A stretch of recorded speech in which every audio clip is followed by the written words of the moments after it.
Hello from Bernheim. Hope you all are safe. Hi from Bernheim. Hi from Bernheim Forest. Hi from Bernheim. Hi from Bernheim. Hi from Bernheim Arboretum. Peace from Bernheim. Hi from Bernheim Arboretum and Research Forest. Hi from Bernheim. Hello from Bernheim Forest. Hi from Bernheim Forest. Hi from Bernheim. I'm Rick Caldwell, and I hope you have a great day.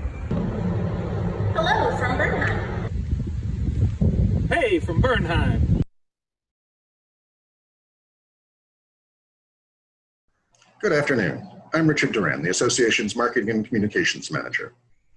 The Dorothy E. Hansel Marketing Award is a tribute to a woman who stood for excellence in horticultural and botanical journalism. Hansel was editor of the New York Botanical Gardens Garden Journal, the newsletter and bulletin of the Holly Society of America, the American Bonsai Society Journal, and the APGA Bulletin. This award recognizes an outstanding marketing and communications campaign that powerfully advances a public gardens mission. The association is pleased to present 2 awards this year. Our first award recognizes the efforts of a garden that survived a direct hit by Hurricane Irma on the Gulf Coast of Florida in 2017. To support a fundraising campaign to help the garden recover, the garden's marketing team created an inspiring and uplifting look to use in all messaging, and a comprehensive marketing campaign emerged, including blogs, e-newsletters, social media posts, digital and print advertising, and 3 Garden Member magazine features. The campaign raised more than $2 million from 526 donors, giving a total of 560 gifts to the garden's recovery efforts. But more importantly, the stewardship of these contributors continues to ensure a sustainable future.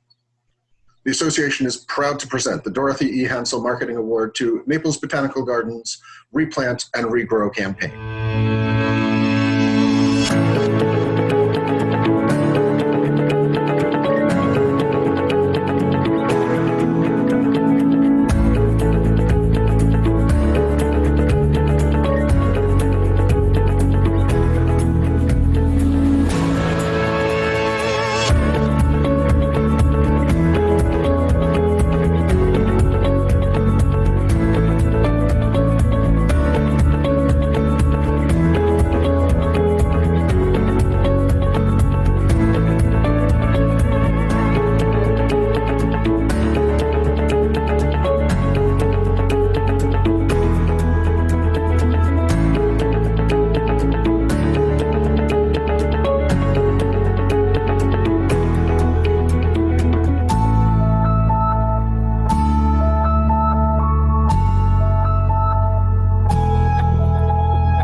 Our second award recognizes a campaign that advanced the garden's mission to discover and share knowledge about plants and their environment. On a shoestring budget of just $250 in Facebook advertising, plus some staff time, the garden attracted over 7,000 visitors and reached over 100,000 through social media in promotion of its first ever Tree Week during the fall of 2018. Even with those impressive numbers, the true measure of Tree Week's success was the attention it drew to the garden's living collection of trees, some of which date back to the garden's founding over 150 years ago. The association is proud to present the Dorothy E. Hansel Marketing Award to Missouri Botanical Gardens Tree Week.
Greetings from Mendocino Coast Botanical Gardens. Hope you're having a good time and wish you were here.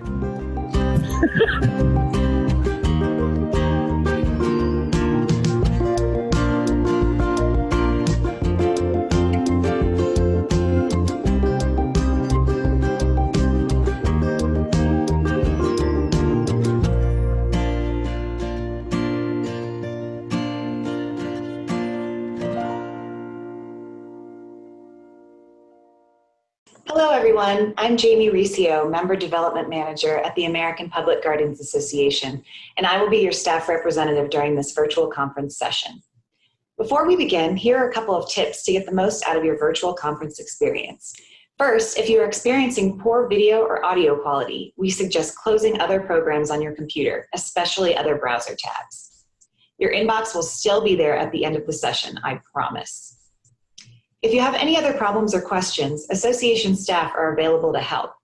Give us a call at 610-708-3010 or send us an email at info@publicgardens.org. Second, while this session has been pre-recorded, the presenters are here with us today as panelists and will be happy to take questions in the live question and answer portions of the session. At some point during this session, the presenters may activate a poll. Poll responses are anonymous, so be sure to let us know how you really feel. Finally, you can submit your questions using Zoom's Q&A function that you will find in your Zoom toolbar. Questions can be submitted anonymously.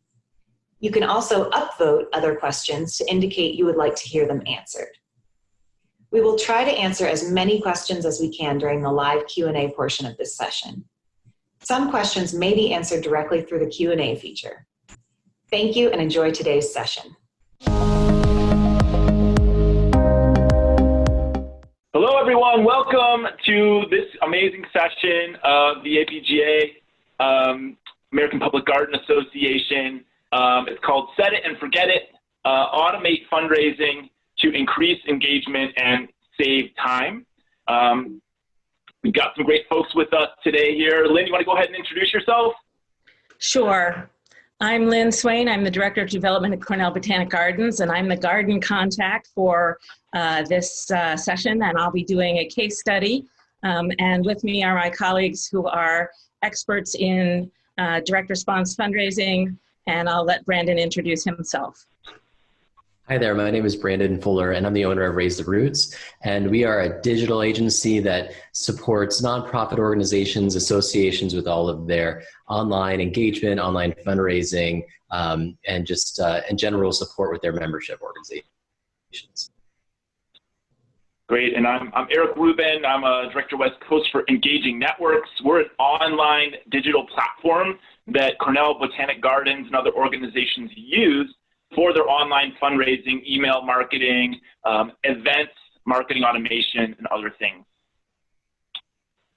Awesome. So today what we're looking to talk about ultimately is the use of marketing automations to engage folks on our list. But we're going to start off with sort of an overview of digital marketing and the current state of things, the context, and then we're going to move in and talk about how to use marketing automation to lighten the load on our marketing communications teams, and how to automate things, right, for better engagement. We're going to look at the Cornell Botanic Gardens case study of marketing automation, and then we're going to look briefly at what's next. So artificial intelligence and machine learning to further automate what we're trying to do. So really briefly, the moment we live in, I'm sure everyone here is reeling from what's going on in this country, from the COVID-19 epidemic to the recent issues around social and racial justice in the country. And what does this mean for our nonprofits? What does this mean for our gardens? We've all been hard hit. And what we're going to talk about today is actually a meaningful opportunity as we see our staff furloughed, as we see the need to shift resources to digital. This is going to be an opportunity to further engage folks who come to our gardens, our donors, etc. So as we look at the impact of the COVID-19 coronavirus epidemic across nonprofits, we see lots of things. So 72% of nonprofits in May said they'd seen contributions reduced. as well as obviously travel restricted in other areas. If we see here some of the actions taken by nonprofits, on the one hand, we see these unfortunate areas where things from furloughs, unfortunate layoffs, reductions in salaries have really impacted the teams at a lot of our gardens and nonprofits. And then we see the actions taken here on a positive level. On the one hand, we've had to reduce operating costs. We know that's hit gardens as well. And we've also seen the creating of new fundraising campaigns and new service offerings. So alongside this reduction in our operating costs and cuts, we've also seen a lot of innovation happening, and that's also what we're going to talk about today. So, and then obviously, over 50% of nonprofits that were surveyed anticipated more than a 20% decrease in their contributions in their in their funding opportunities over the next 12 months. So there is this need to diversify and think about other ways to engage our donors. And we see what are the keys to success as we confront the current crisis. We need to find ways to reach our beneficiaries. In this case, garden attendees and other beneficiaries of our garden programs. We still need to access them. So whether it's virtualizing events or other benefits. We need to find ways, obviously, like this webinar, to operate virtually as opposed to having our in-person events. And then we have to find ways to finance our projects, including innovations and fundraising, like we're going to look at today. So Lynn, do you want to take it away and talk about the specific public gardens context? Yeah, to bring this a little closer to home, I'm working from a study done last week by Dana Hines of Membership Consultants, who's a good supporter of the American Public Garden Association, particularly the Development and Membership Symposium. And in Dana's latest survey of membership organizations, which included public gardens, but also zoos, aquariums, art museums, history museums, and the like, 95% of those organizations have been closed because of the pandemic. 70% of them are seeing a decrease in membership, and more than 3/4 are seeing a decrease in membership revenue. And 50% have experienced membership and fundraising budget decreases, and 1/3 of them have had to furlough or lay off fundraising staff. So I'm in the fortunate position at Cornell Botanic Gardens in Ithaca, New York, that we're a university garden, and our collections have been considered essential to the university's research mission. So we've been able to keep our grounds open. We're one of those 4% of gardens that are still open.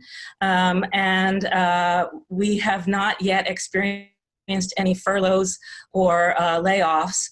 The rest of the staff that is not actually physically in the gardens are all working remotely, but we suspect that that will come. And so our goal now is to do as much fundraising as possible in order to minimize the impact. Cornell, as a university, is looking at over $100 million budget gap for fiscal 21, partly because mostly because the students who will be coming back to campus are going to have much more significant financial aid need. And so every percentage increase in the unemployment rate increases the financial aid need. And so the university's focus is primarily on raising money to support students to come to campus. And the Botanic Gardens, we anticipate next year, will be seeing the slow roll of the financial crisis that many of you have experienced in the past few months.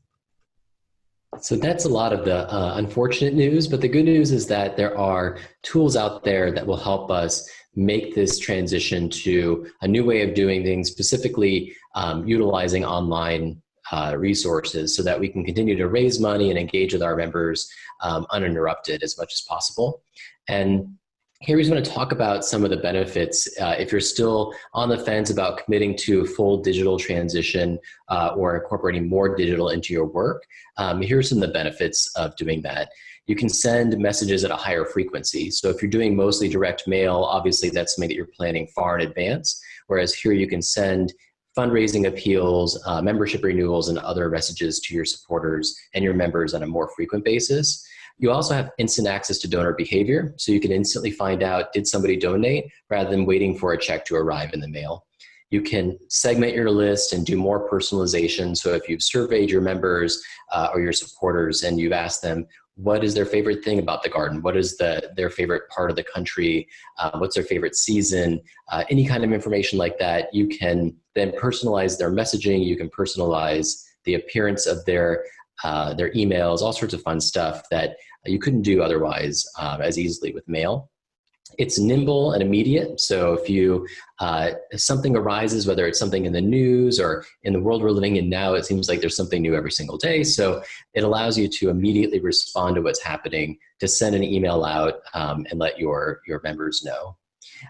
You can test things. So if you have a messaging that you think is really effective, you think it's going to resonate with your members, but you're not sure, you can test it out. And if after sending a few emails, you realize that it hasn't been as successful as you'd hoped it would, you can quickly change that messaging and try something new. It's hard to do when you're planning a direct mail piece far in advance. You have more reach with digital fundraising and digital membership management because you can post pages on social media, you can send them through email.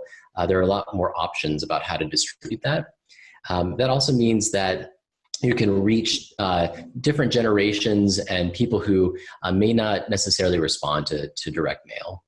You can automate the donor experience. So we're going to talk about that shortly and how you can use tools to simplify the process of engaging your supporters and take some of the manual work out of it. If you're using integrated tools, you send an email out, and when somebody clicks the link to make a donation or renew their membership, all their information can be pre-filled on the page to reduce the amount of work they have to do and hopefully increase conversions. And you also have the option still with digital tools to accept check payments, ACH payments, other forms of payment, PayPal and things, rather than just doing credit cards if you think that would be supportive for your members.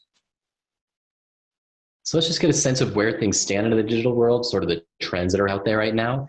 In the last 2 years, there's been a 24% growth in online donations, which is stunning considering that a lot of organizations have already moved to online fundraising. So that shows that there's still a lot of potential and interest there. In 2018, mobile giving increased by 205%. So we're seeing more and more interest by people to make donations using their phones, comfort using things like mobile wallets and other things. So it's important to be online and to have a mobile version of that experience. 52% of millennials are interested in online monthly giving as a meaningful way to give back. So I think it's largely documented that millennials are a tough group to break into as members and as donors. But what's interesting is that because of things like Netflix and other subscription models, this particular generation is more comfortable making monthly gifts and committing to that kind of a subscription style membership. And so it's something that maybe could be beneficial. And donors are 400% more likely to give if they've been thanked within the first 48 hours. So, that speaks to the benefit of being able to send an email as soon as you receive that donation to let people know it's been received and to thank them for it, which is much more difficult if you're receiving checks in the mail. So quickly, let's just talk about what are the 4 main aspects of a digital fundraising campaign. Obviously, you're going to be setting a goal just like you do with your direct mail. What goal are we trying to reach for this particular campaign? And how long do we think it'll take for us to get there? How many members or donations are we expecting? And then you have to create your email, all of your email content, and have a donation page that you're going to be directing people to, as well as any kind of supportive social media content or online ads that perhaps you want to be running. You want to identify your audience. So are these people whose membership has lapsed or it's going to lapse? Are these people who have donated in the past? And sort of segment your audience and figure out who's the right people to receive these emails. And then just look at your timing and frequency. When is the campaign going to run? Is it a year-end campaign? Is it something tied to Giving Tuesday or a summer campaign? And how frequently do you want to email people to find out whether or not they're going to give? So those are the 4 main aspects of a traditional digital fundraising campaign.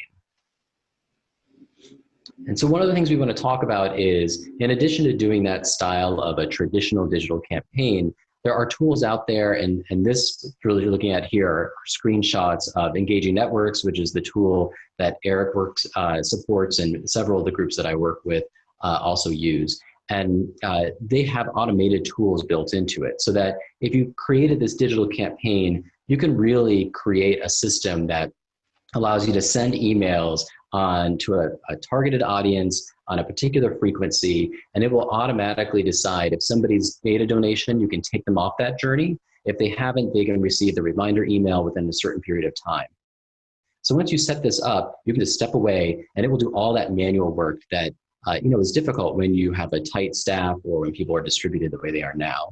So here just to give you a sense of what that looks like we said, you're going to create a goal. So in this stage of the journey, you're going to set what is our goal? Is it just a general series of emails? Are we trying to convert somebody who's new to making a donation? Are we sending birthday emails? Are we letting people know that their membership credit card has expired? So there's some different options here on what your goal is going to be. And then you can select your audience. So you can say, we're going to tap into new supporters, or we're going to tap into people whose membership is set to expire, whatever it is. Maybe it's people who live in Michigan and the last name is Smith. You can decide that by setting up your audience. And then you have your email timing and frequency. So this might look a little overwhelming and I'll walk through it, but the blue boxes are the emails that you've set up. In this example, that first blue box allows you to test 2 emails against each other to see which is the most effective. The red boxes create like a wait period between those emails. And then the green box is a decision point. So if they made a donation, then they're going to get this email, or perhaps they'll be taken off of this journey. If they haven't made a donation, they'll receive a reminder email or a different message. And so it starts. And Brandon? Yeah, go ahead. Oh, I was just going to say, and Brandon, these are all drag and drop, right? So in this particular instance in Engaging Networks, you can actually move around these boxes and create the journey, sort of whiteboard it right inside the software. Is that right? Yeah, it's really cool. There's little icons. You drag them onto this canvas and you just start building it that way and connect the dots. And so you can create a really easy journey for people and then just go through and set up the email just like you would in any other digital email tool. So yeah, so you'd start at the beginning and perhaps you have a wait period because you're waiting for people to receive a direct mail piece. They receive the email, then there's another wait period that decides whether or not they've made a donation or updated their membership before they receive the next message. So it's really simple, and I think Lynn has actually begun to build out these kinds of journeys for her organization, and she has some examples to share with us. Yeah, so my original plan this spring was to hire Brandon to build a whole bunch of marketing automations for us and to have test results by the time we came to do this presentation. Unfortunately, the first thing Cornell did to solve our budget problem was to stop all of our discretionary funding on contractors. So we hope that Brandon will be able to do this for us at some point in the future. But talking together, we had built out several different maps of journeys. And these don't have to always be used for fundraising. Cornell Botanic Gardens has invested a lot in the last 2 months in staying connected with our donors and members and email subscribers through our virtual outreach, both through the Cornell University's alumni network as well as through our own Engaging Networks tool. And so we've been providing what we call our little presence of hope rather than the dismal letters people were getting from the Cornell deans about how students were going to have to work remotely for the end of the semester.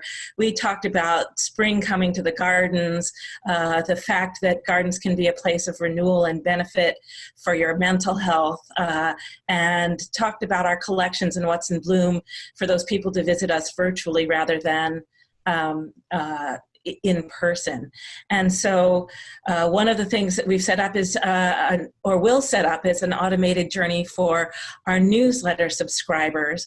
So when somebody comes new to the file and signs up from our website and said, yeah, I want to get your newsletter, the first thing that will happen is that they will wait a day, and then we'll send them an email which says, hey, send us your address.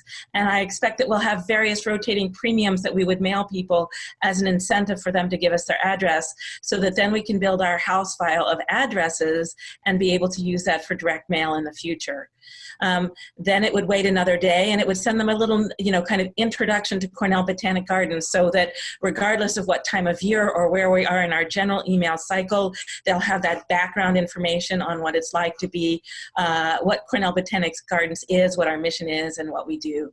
And So in this series of automated emails, the third one would be if they open the information about the garden, which says they're interested in learning more, we would send them a third email in the series, which asks a question about their Cornell affiliation. For me, that's the most important audience, and Engaging Networks has this great opportunity to be able to use a little survey as part of an email that you send to people, and then the survey results are embedded in their record in Engaging Networks and can be used as a filter for future emails, other types of engagement. So that survey data is really a very useful tool. Understanding whether or not people are alumni is incredibly important to me right now, because the university as a whole is fundraising to alumni in order to help fill that $60 million student financial aid gap that they're trying to raise in the next 3 months. And so I am not able to talk to my best audience. 75% of my Cornell Botanic Gardens members and supporters are Cornell alumni also. And so I really right now can only talk to a quarter of my audience about the Botanic Gardens, and in terms of fundraising, we can certainly send everybody to our newsletters. So this process will then give people an orientation, give us a little more information about them, allow us to segment them in appropriate ways, and engage with them and get them involved with us as a kind of prelude to some fundraising. So then the next slide talks about what I'm doing right now, which is our spring solicitations to that proportion of our audience that are not alumni. And this is a really aggressive for Cornell Botanic Gardens solicitation series. We have really never done anything this intensive. We have 4 emails that are going out across the course of 4 weeks. So what we're taking is the group of people that have, are on our house file list. And what we really don't want to do if we're sending solicitations weekly is step on people's toes if they've already given to us. So the first email went out a few weeks ago, which said our grounds are still open. Our director thought that that was the most compelling fundraising message for us to get out there. And so if they made a response to that, then that was the only solicitation they got. The next tied into Giving is Gorgeous, which is our local day of giving here in Ithaca, New York, where gorges are our geological feature to highlight and part of the Great Finger Lakes tourism. So we do an annual day in Ithaca, New York of Giving is Gorgeous, and we completed our part of that. But we ran ours through Engaging Networks so that if they responded to that one, they are then suppressed from the next emails that are coming up, which talk about the benefits of nature and the health benefits and mental health benefits of being able to be involved. We have a partnership with Cornell Health where we actively have our mental health counselors prescribing time in Cornell Botanic Gardens for students where that's an appropriate solution to their stress and anxiety. And Lynn, instead of creating 4 separate email sends, right, where you do targeting and suppress in that targeting of segmentation for that email send and waiting to see those results, you just set up your all 4 emails in a marketing automation with wait times, and those people are self-segmented out and suppressed if they convert and donate, right? So I just wanted to highlight the fact that you've saved yourself a ton of time by creating a single marketing automation journey essentially for folks. And as soon as they donate, they're pulled out of that journey. Right, and that to me is the benefit. It is a little bit more work up front to build out this automation and set up the flow chart with the little drag and drop symbols. But if I'm going to be sending these emails anyway, and I'm creating them all at the same time because I'm writing the copy and pulling the images, it makes much more sense for me to do this once, set it all up, and then monitor the results as we go through, rather than trying to every time have to do my list selects, do my suppression files, and all of that. It makes it's building it once and sending it 4 times rather than having to go through that whole build and select and list management process each time. So we could go on to the next slide where you can see examples of some of the emails that we're sending. I'm sorry they're a little small, but this is what our grounds are still open and giving is gorgeous look like in our email with the donate button at the bottom. You know, not unfamiliar email solicitation. And then they feed to our Engaging Networks page. And one of the nice things about the integration of the Engaging Networks tool is if you click on a link from an email that you've received, which means we had you in our send file, if we have your name and address in your Engaging Networks record, the form will automatically pre-populate with that information. So then you just have to click the level and move directly onto the payment process. And it's a very seamless and easy way for things to work in terms of making the transaction as easy and simple as possible.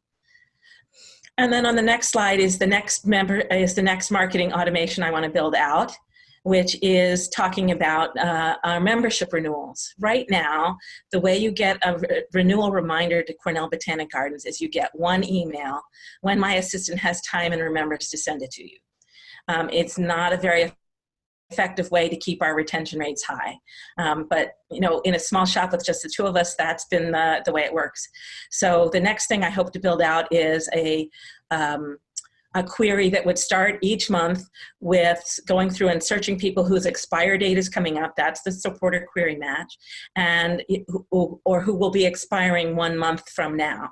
And then the first thing they will get is your membership expires next month. And if they make a donation, that's the end, their membership is renewed. Otherwise, it waits for a week and sends them the next email in the series. Your membership expires this week. And if they make a donation, that's great. And then if not, then they'll get a membership a reminder 4 weeks after their membership has lapsed saying, we're so sorry your membership has lapsed, please come back to us. And again, it's more work up front to build out the marketing automation. And you know, it's an hour or so of your time to drag and drop and get things all set up. But I'm building those renewal emails anyway. I'm sending those renewal emails anyway. And it does mean that we don't have to spend that time each month figuring out who gets the first renewal notice, who gets the second renewal notice, who gets the third renewal notice. Engaging Networks query based on the expire date in the file will automatically pull and send every month. So build it once, set it, and let it run for a year, and everybody gets 3 renewal notices. And I think, Lynn, I like to think of marketing automation, so a single send email is like a photograph, and a marketing automation is like a movie, right? Because if you're pulling lists once a month to send that membership renewal email, like you said, when you remember, et cetera, that's an action you have to take. With this thing set up, basically, it can continue running over time, and as soon as anyone's membership comes up, they're automatically added in. So it's sort of in motion versus those photograph single sends that you would do otherwise. Is that right? Right. And the supporter query at the beginning is set up to say if your membership expires in X month and does the calculations. So, you know, I build this once, it runs for a year, everybody in my file gets 3 renewal notices. So for a small shop, I find that it's worth the upfront investment in making all of these marketing automations happen. Like I said, it's a little more time to build them out, but then my assistant doesn't have to spend that half a day a month doing all that list management and list sorting. Engaging Networks does that for us. And we can spend our time working on other things, building out more solicitation campaigns, doing more surveys to be able to say, what's your favorite flower, or what's your favorite time of year to visit Cornell Botanic Gardens? And if people say they love to come in the fall, or they love to come for their alumni and they come for homecoming, we can send them, you know, targeted solicitations in the fall in the time when they're coming to visit. Or if they love the rhododendrons, which are blooming this week on Comstock Knoll, we can be sending them Reunion and Comstock Knoll and Mother's Day and all of those types of series. And so Brandon's now going to talk about at least 20 ways to use marketing automation. You know, I'm really excited to be able to eventually, someday, pay Brandon to help me with some of these other ideas as well. Well, those are actually really great examples that Lynn showed that I think are really applicable. But if you're thinking, how could I use all these automations in really innovative ways? How could I replace some of the processes that we already have in place that are manual with something like this? You can see here, I mean, these are 20, and this was a fairly easy list to put together. Everybody knows about welcome series and welcoming new donors and new monthly donors. And then if you have memberships or monthly donor programs, you may want to have automations set up to let people know that these things are about to expire or have expired. If you've lost somebody along the way, they're no longer opening your emails or responding to the things you're sending, you can try to re-engage them with an automation and automatically trigger that based on their activity level or lack thereof. If you've sent them a fundraising appeal, and instead of just sending that one-off email, you can always set up an automation that for every fundraising appeal automatically messages people when they click the email but don't actually convert and make a donation. So we kind of call it like an abandoned cart, just like you know, an online store might do for you. If you do peer-to-peer fundraising, you can support those with automations to let people know that they haven't reached their goal yet, or to encourage them to continue raising money from their friends. Raising money on Facebook or with other peer-to-peer tools like on Engaging Networks is an easy way to get people to raise money for your organization from their peer group. And so it's a really simple thing to set up, like a pledge where they can enter their birthday and then automatically trigger an automation as their birthday gets near. If you have people who are frequently doing things, you can reward them for that, sort of gamify their interactions with you. Downloading reports, doing year-end fundraising. I mean, there's so much that you can do with these tools. I won't go into these in detail, but I encourage you to really try to be imaginative about the processes that you are currently doing manually that you could automate with a tool like this.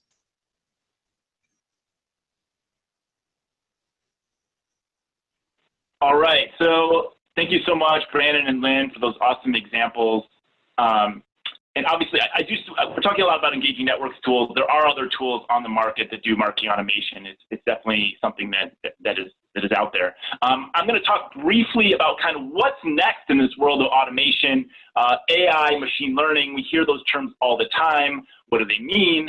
What do they mean for us as gardens and nonprofits? I take this example, this little GIF of when Google tried to teach a computer how to recognize a cat in a photograph, and it showed them thousands of images of a cat and then thousands of images of a dog. And it basically, every time the cat image came up, it said, the human being told the computer cat, and then it told them dog. And so eventually the computer started trying to identify and saying cat, and the human was still like, nope, nope, nope, that's just a dog that looks like a cat. And eventually the computer could recognize through looking at thousands and thousands of photographs and using all that computational power to actually recognize what a cat looks in a photograph. So don't worry, we're not going to be replaced yet by machines, although they are coming for us. This is the example, again, of Engaging Networks. There are lots of AI machine learning tools out there. And so the first thing we do is we actually do content classification. So this is the human being that's going in and saying cat versus dog, looking at your emails. So we've all sent hundreds of emails that we've crafted. Maybe it had an urgent tone, or maybe it had a tone about long-term sustainability. And so this human person is going to go through and actually classify all the content across some of those emails for tone, for whether we talked about a flower or a tree, etc. And then we're going to basically decide what's the use case. So what do we want to solve for with this marketing automation? So one example would be converting one-time donors to monthly donors. That's something we all want to do. And so the machine learning, in this case with Engaging Networks, is going to run this algorithm, that's my favorite word, I have no idea what it means, against the full data set that you have of all of your donors. And it's going to say, this is a cluster of your donors that we think is really ripe for conversion from one-time to monthly. And then it's actually going to suggest, based on that content classification that we did, what is the marketing automation stream, right? So we saw how Lynn and Brandon created those drag and drop marketing streams on their own. In this case, the system's actually going to suggest a marketing automation complete with wait times and emails with actual language in it based from that content classification that the computer believes will help convert those one-time givers to monthly. Now, A human still needs to go in and edit it, right? We know what Google Translate does when you try to just drop text in, right? But it's going to give us that start. It's going to give us that suggestion. What Lynn talked about, we have limited resources and they're only getting more limited. So this is another example of ways that we can increase our human power by using the computational power of some of these systems. So that's a bit of an overview of AI. We've had a great opportunity to look at marketing automation, to look at the amazing example of Lynn and what she's doing at Cornell, and to see a bit from Brandon's expertise of building out, dozens of these journeys for lots of different nonprofits. Now would be a wonderful time for Q&A. We see here the different contact information for Lynn, Brandon, and myself. Please feel free to reach out. If you want to learn more about what Lynn's doing, if you want to hear more about Brandon and the amazing services that Raise the Roots, or if you're interested in a platform like this for your garden, feel free, obviously, to reach out to me at Engaging Networks.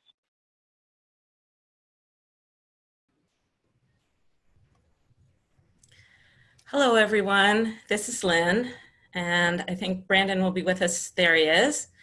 Hi, everybody.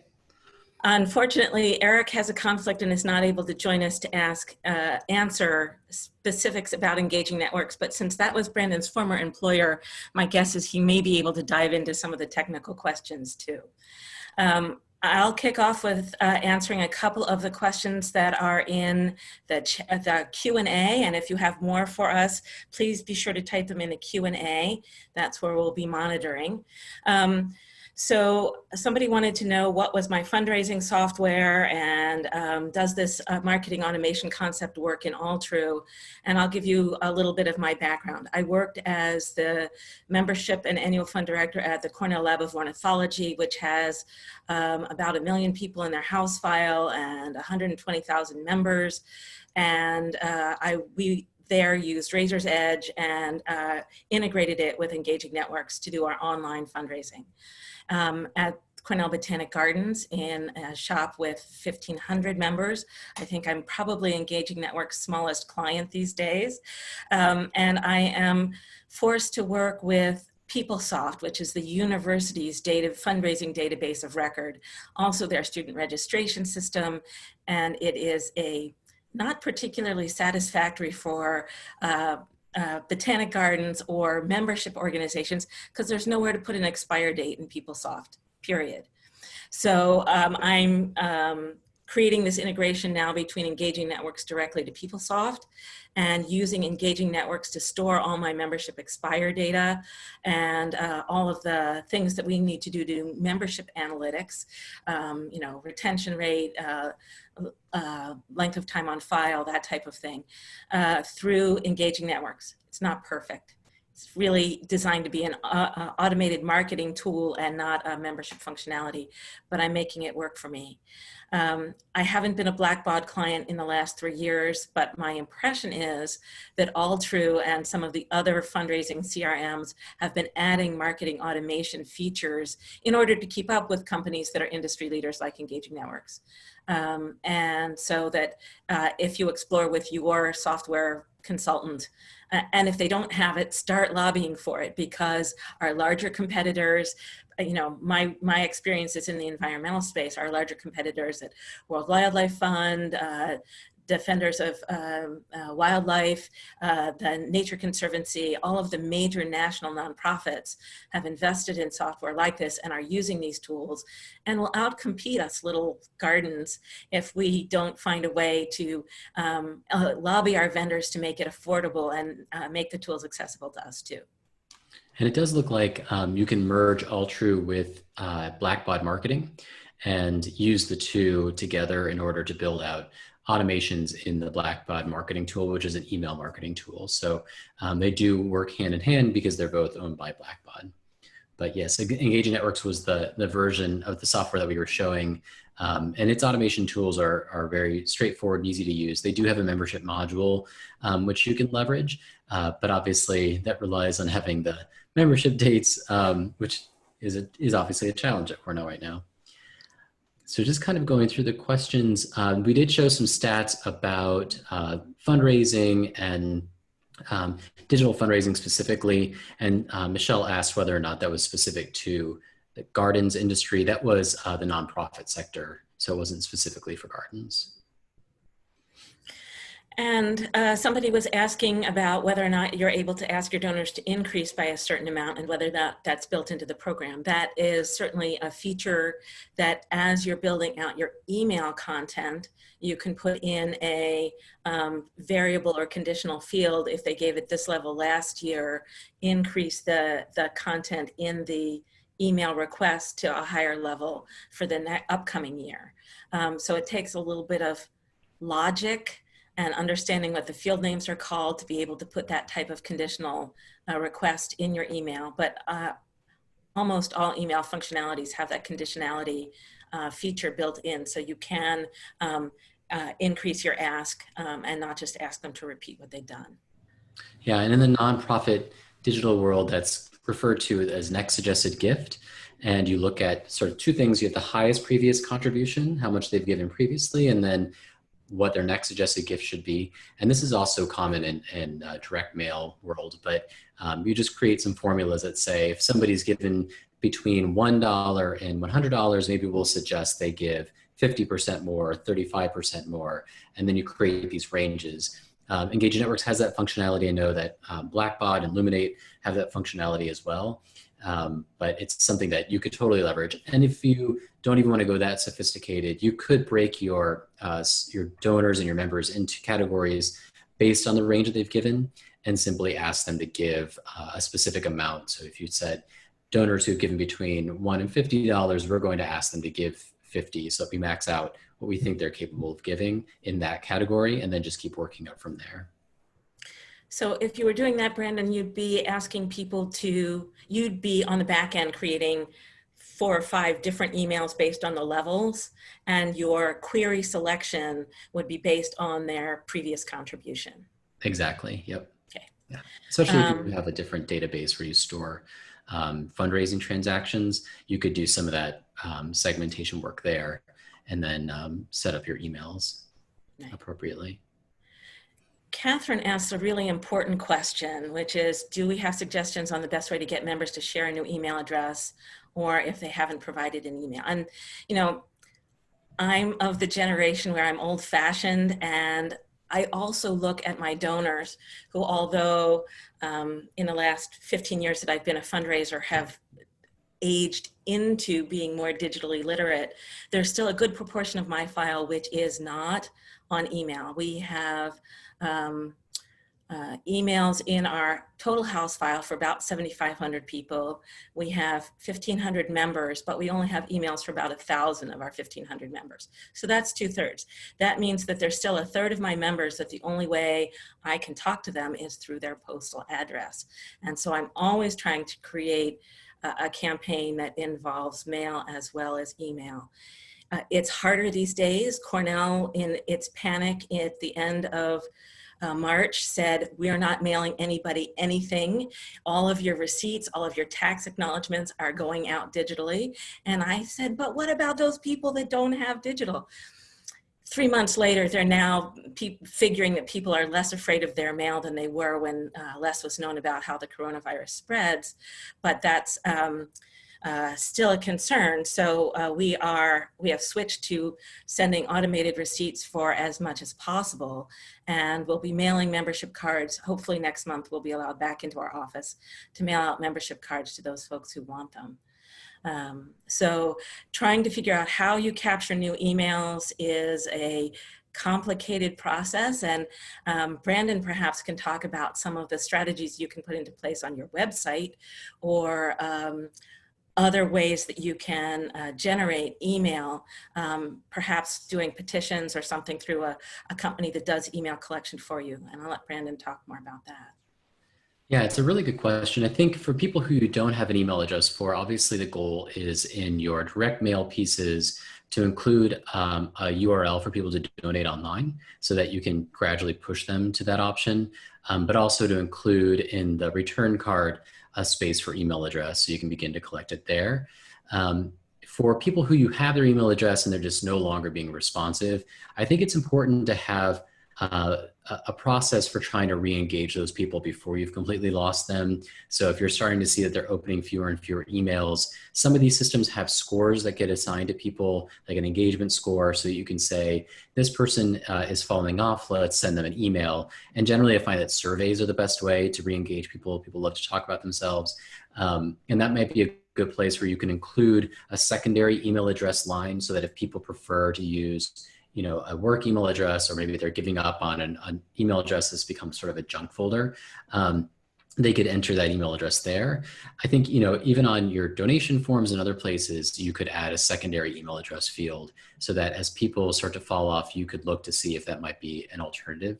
A lot of organizations, and this depends on your comfort level with this kind of thing, but you can take the list of people who are not opening your emails and upload it to places like Facebook and create an audience where you can retarget them on there, and Facebook will allow you to publish ads to those people. They're able to identify them and then try to get them back onto the file, either by using ads that have a petition or a pledge, or a sign up to download your latest release, your latest report, something like that, or sign up to receive a free calendar.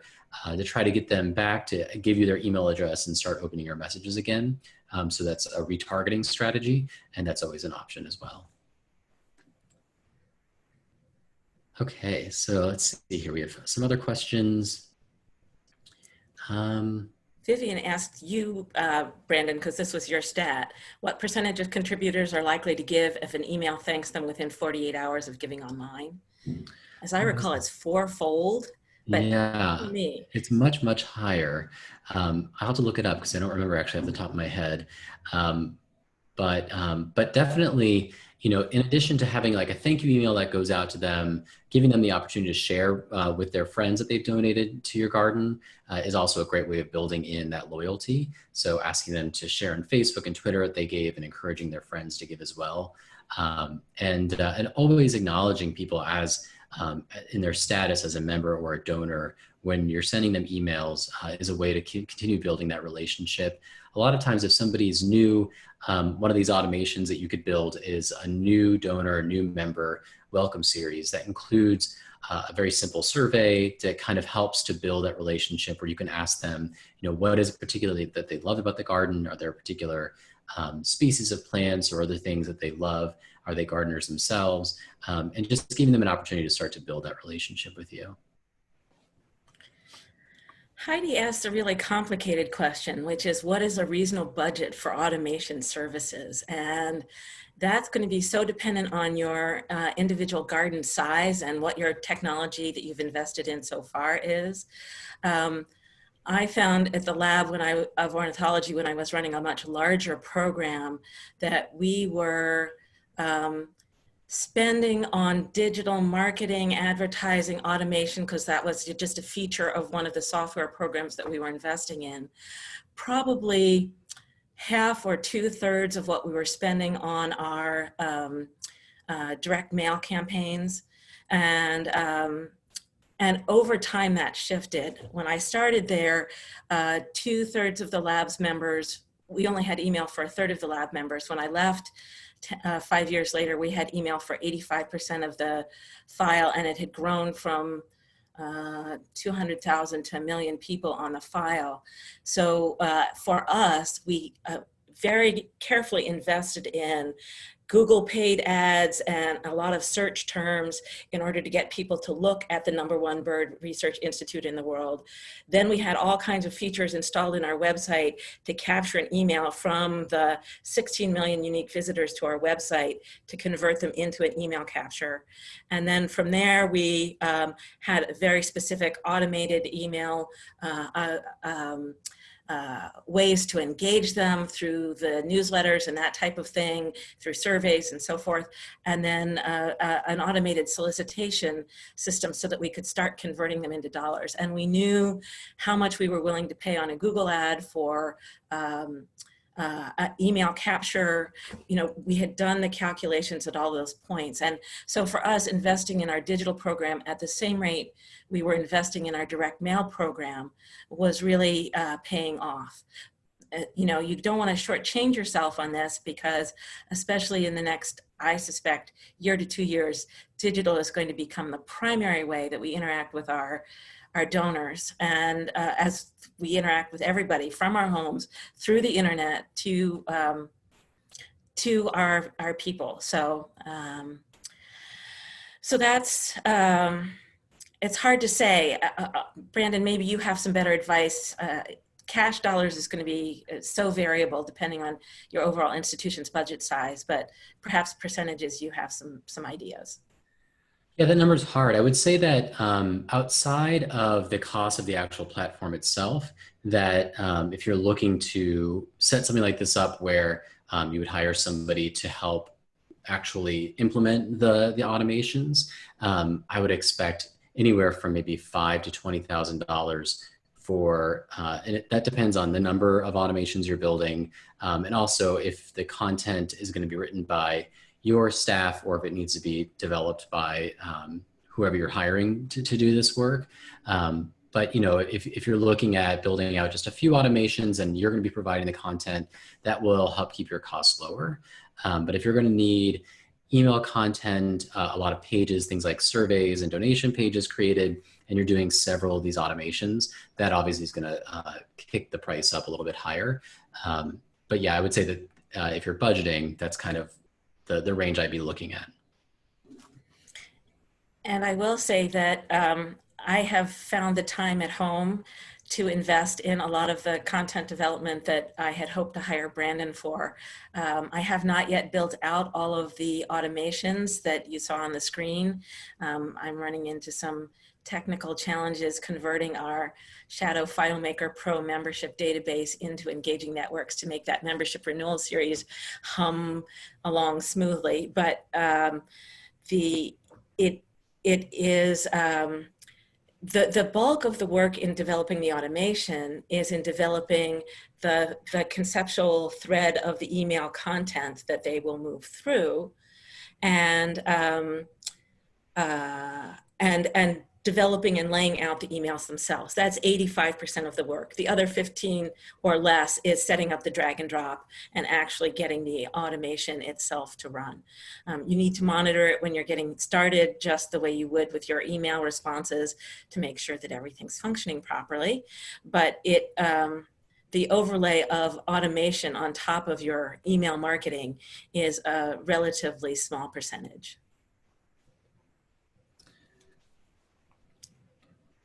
So looking at the questions, we have somebody asking about unsubscribers and how do you approach unsubscribers. There's not much you can do, obviously. You know, one of the things that you could consider is including a survey before people get to the unsubscribe page. So asking them why they might be unsubscribing.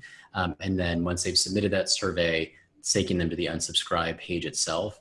But having that intermediary allows you to look at those responses and decide if maybe it's possible for you to approach them, so that if they've complained about the volume of emails, the frequency, maybe there's something else that they're having difficulties with, you can address that specifically. So that's one thing, you know, that one way that you can kind of approach those people. I also recommend that if you have a social media presence, that wherever you have the opportunity to go ahead and push your email list to follow you on social media, so that if you lose them through email, that may be their preference. They may just say that they really enjoy following you on Instagram, and so they don't need to receive your emails anymore. But that means that you need to make sure that they know that that's an option, and that you have a presence on social media. So that's another option, is to make sure that people always know that. And then, you know, many organizations pull lists of expired supporters, unsubscribed supporters, supporters who are no longer responsive, inactive supporters, and they try to run those people through social media matching tools in order to target them with advertisements.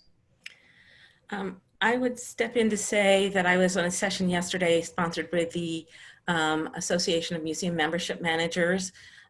They have a conference which has turned into digital roundtables. And the topic yesterday was on racial and social justice and how that affects membership programs. And there was a question of, you know, if we are taking more of a stance in our programming and in our newsletter, what do we do about the people that we're going to lose?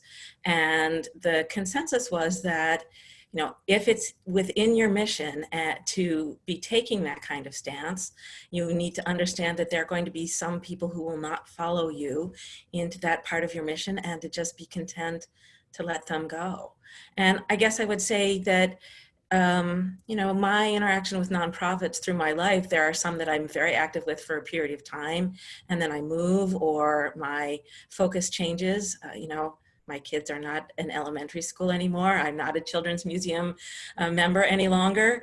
And so that recognizing that there is going to be some churn on your list, and that you know, your unsubscribe rate is just going to be a fact of your institution, of the fact that your membership bucket leaks, and you need to be constantly working on trying to figure out how you can pour more water in on the top and let the unsubscribes go. Somebody asked about the budget for just software if you have an in-house marketer. I know that the price for this kind of software does vary quite a bit. You know, I know that there are tools out there that are signing up with nonprofits at a price of, you know, $5,000 a year. And I know Engaging Networks is a more robust tool set, so the price is higher than that. And I also know that tools like Blackbaud and Illuminate can go even higher. So I would say that, you know, it is possible to find this kind of automated fundraising email marketing software in that $5,000 to $7,000 range. And then it does go up significantly from there, obviously. And a big kind of decider in that is the number of people, supporters that you're going to be storing in the database, how much email you're going to be sending. That's kind of how they do like volume pricing on those types of tools. There was actually a session day before yesterday at APGA, and I know that there's a whole community around technology that can help you go through the process of choosing your software and the rigorous process of doing a needs analysis and sorting through what it is your institution really needs, and then weighing the cost benefit. You know, because I work for large organizations, we're required to do a formal request for proposal and have vendors come in and present to us. But, you know, especially at the Lab of Ornithology, we were spending many tens of thousands of dollars on our software itself and the consultants that supported it. So, you know, a small garden that's on Altru to cover all their bases is going to be in a different situation than where we are. So I hope that that has been helpful.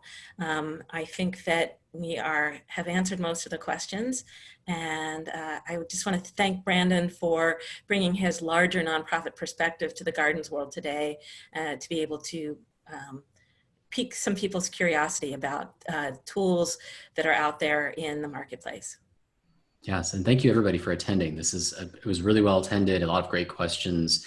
If you do have any follow-up questions, I'm happy to answer them about digital fundraising and automations and all these kinds of things. So don't hesitate to reach out. It's Brandon at weRaiseTheRoots.com. Great. That's all the time we have for this session.